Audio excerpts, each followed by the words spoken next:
Scared of the IELTS speaking test? Worried you'll freeze in front of the examiner? Relax. In just 3 minutes, I'm going to show you how to sound fluent and confident even if your grammar isn't perfect. These are examiner approved tricks that Band 7+ students use, so stick till the end. Don't pause, use fillers. Most students lose marks because they panic and stay silent. Instead, use fillers that buy time naturally. You can say, well, that's an interesting question. Or, let me think about it. Or you can just say, well, I'd rather say that. You are thinking, but confidently. Extend your answers with past, present, and future. If the examiner asks you, do you like music? Don't just say, yes, I do. That's a Band 5 answer. Instead, you can say, when I was a child, I used to listen to folk songs with my parents, but now I'm more into pop songs.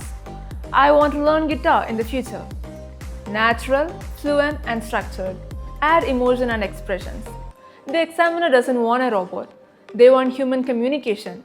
Instead of saying, I like traveling, try, I absolutely love traveling. Exploring new cultures excite me. Emotions equals fluency boost. Practice smart, not hard.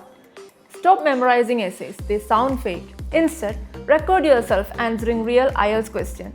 Listen, improve, repeat. Just 10 minutes a day is enough to train your fluency. Confidence is not about perfect English. It's about clear communication.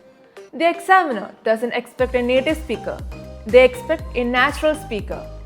If you can talk to your friend, then you can talk to the examiner. See you in the next video and all the best for your IELTS. വിദേശ വിദ്യാഭ്യാസമാണോ നിങ്ങളുടെ ലക്ഷ്യം? IELTS ഈസിയായി crack ചെയ്യാം നീതൂസ് അക്കാഡമിയിലൂടെ.